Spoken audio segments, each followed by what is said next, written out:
खुलुमबाय नोंथांमोनखौ जोंनि बर' हारिनि बिएम सेराप चेनेलाव फिन खेबसेबाव बरायहरनाय थाबाय ओरैनोथ' नोंथांमोना इन्ट्र'खौ होखांखाबाय दहाय आङो फैनाय समावहाय जा मेदामाबो फैबाय दा मेदामा फंनैसो बाथ्रा बुंलांगोन नैबे सन्जिता बसुमतारी बिनानावनि न'खराव फैदों मेदामा माबा मोनसे मदद खालामनो थाखाय स' मेदाम फंनैसो गिबियावनो आङो बिएम सोदोब बे प्रकाश नार्जारिनि बे इउटुब चेनेलखौ नायग्रा रायजो राजा आइ आफानिसिम आं गिबियावनो बयनिसिमबो खुलुमग्रोबाय माने जोबोद गोजोननाय मोनदों दिनै जोंनि गेजेराव जे सासे गथ' बा प्रकाश नार्जारिया दिनै जे जिरायनानै थायाखै जे जोंनि समाजनि बबेयाव सोरहा मा जादों मा जायाखै दुखु आफोद जानायखौ दिनै बे चेनेलनि गेजेरजों मिथिहोनायाव आङो जोबोद बाख्नायो जे बेखार थास्लायस्लाय होननानै बिथाङाबो बे इउटुब चेनेलनि दारैनो समाजखौ सिबिनो ओंखारदों बे समाजखौ सिबिनायाव दिनै आंबो बे बिथांनि चेनेलजोंनो दिनै मिथिनो मोन्दों सन्जिता बसुमतारिया गोरलैनिफ्रायनो मेगन नुवा दा बे मेगन नुयिखौ मिथिनानै माने जोबोद दुखु नांदों जे दिनै बे सासे आइजो बिनि लाइफआ बिदिनो थालांसिगोन नै बेबायदि दा जोबोद दुखुनांथाव जों सासे बिमा जानानै माने मानसिया मानसिखौ सहाय होलायनांगौ दा जोङो नुनो मोनबोदों जोंनि गेजेराव बिटिसि सरकारखौ सालायदोंमोन बिपिएफ हान्जाया 17 बोसोरावबो जे गामि ओनसोलाव मा जादों मा जायाखै सोरहा मा दुखु जादों सोरहाबा माबा मोनसे बेमार आजारजों गोलैनानै दङ थाइसे थाइनै सहायबो मोननो हायाखिसै बिथांमोना जोबोद दुखु नाङो दा आङो पार्टिनि खोथा बुंदों होननानै साननो नाङा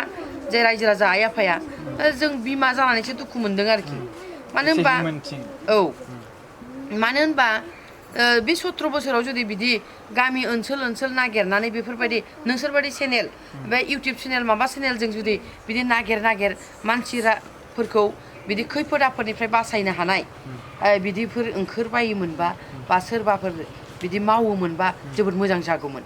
आरो जोंना सरकाराव थानाय 17 बोसोर सरकार सालायनाय बिपिएफ हान्जायाबो जुदि बिदि सहाय होयोमोनबा रायजो राजा आइ आफाखौ नायोमोनबा मोजां जागौमोन होननानै आं सानो आरो डेभेलपसिन जागौमोन दिनै बेफोरबायदि थानाङामोन बा दिनै मैया नै दाखालिसो सासे गथ'आ आथिं बायनानै खासिक'त्रायाव बे आथिं बायनानै बेहा मा 7 लाख हा फानजोबनांनाय बिराद दुखुनांथाव बिखा बिख्लो गावजोबदों माने 7 लाख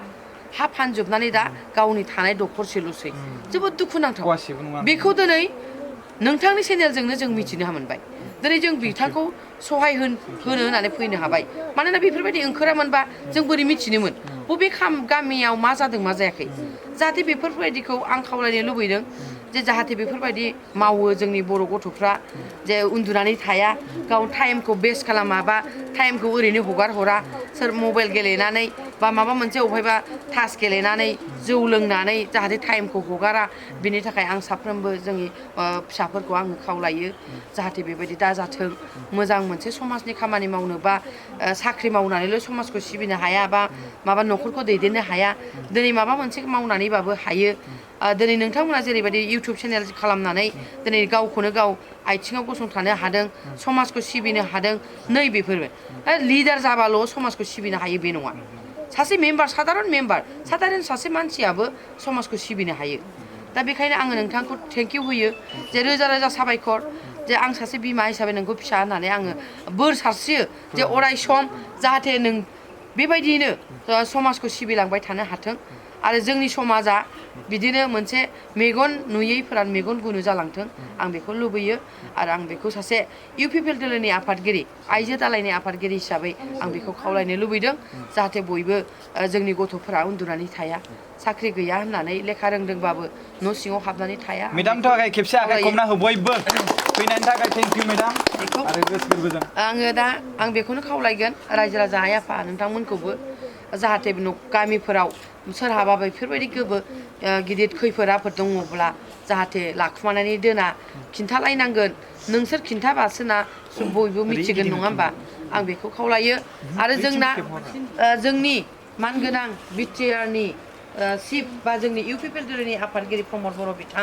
बिथाङा दिनै समाजखौ सिबिनो होननानै ओंखारदों नोंथांमोना मास मोननैयावनो मा मावदों मा मावाखै बेखौ नुगासिनो दङ दा बिथाङा बे बोसोरबायाव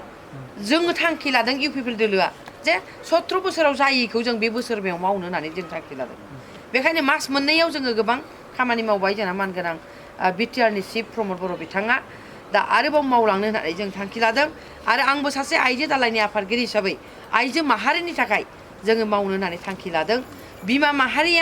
बिमाया उन्नति जाबासो न'खरा उन्नति जायो आं सानो सोरबा गोरिब गुन्द्रानि न'खरावबो डक्टर इन्जिनियार आइएएस आइपिएस फिसा जोनोम जाथों बेखौ जों लुबैदों आरो माने गोनां गेदेराल' फिसाखौ फोरोंनो हायो बे नङा जोङो फिसाखौ गरिबबाबो गैयिबाबो जोङो फोरोंलांनो नाजानांगोन हानायखिनिखौ जों नाजानांगोन जोंहा गैया होननानै जों फिसाखौ फोरोङालासिनो दोननो नाङा रुवान्थि बखालि दोननानै जानो नाङा जोङो फिसाखौ हानायखिनिखौ नाजानानै जोङो फोरोंनांगोन आरो हायोब्ला न'खराव गैथाराबा सहाय बिनांगोन सोरनावबा जेनेबा जेरैबायदि दा जोङो प्रकाशआ जेरैबायदि प्रसार खालामदों थिग बेबायदि प्रसार खालामग्रा मानसिफ्रा फैयोबा प्रसार खालामनानै होनांगोन मिथिहोनांगोन सारा रायजो राजानो अब्लाना जोंना सारा रायजो राजा मिथिनानै सहाय थाइसेबाबो थाइनैबाबो होगोन जेरै दा जोंना सुनितानो हरदों दायो आपटुडेट खालामनाय जायाखैना दाख्लैनियानो 72,000 ओमफ्राय मा दङ 600 16,000 क्लास खालामाखै बा 80 मथा-मथि मोनसेयानो थांबाय आरो नङा होमबा मोनसेयानो थांबाय 1 लाखआनो थांबाय दा बिदिनो जोंना आरो केन्डिडेटआबो आं खोनानो मोन्दों जोंना 31 नं सिडली समस्तिनि बिजाथि दानि गोदान बिजाथि जयन्त बसुमतारी बिथाङाबो अननाय एसे होफैदों आरो आंबो दिनै बिथांखौ सहाय होनो होननानै आंनि जाखिनि आं हायो आरोबाव इयुनाव नांगौ जायोब्ला जुदि थोस्लाबबायाबा नोंथांमोना बेखौ आंनो खोन्थाहर आं हानायखिनिखौ हेफाजाब होगोन आरो नोंथांमोना साननो नाङा जोंना बिटिआरनि सिफआ फैयाखै नायफैयाखै होननानै साननो नाङा आं फैनाय माने आं इउपिपिएल दोलोनिफ्राय आं फैनाय माने प्रमद बर' फैनाय बेखौ साननानै ला आरो आं सहाय होनाय माने प्रमद बर' होनाय जोङो एखे पार्टिनि आं सासे आइजो हिसाबै आंहा जोंहा फिसा हिन्जाव हिसाबै आङो नायनो फैबाय आरो आं नैबेखौ जा हायो बेखौ आं नोंथांमोननि आखायाव गथायबाय बयनिसिमबो thank you madam thank you खुलुमबाय दे नाङा होननानै आङो जायखिजाया आं सानो जे जोंना फिसाया मेगन नुथों मेगन नुनानै संसारखौ नुलांथों नङा होमबा बेखौ आं लुबैदों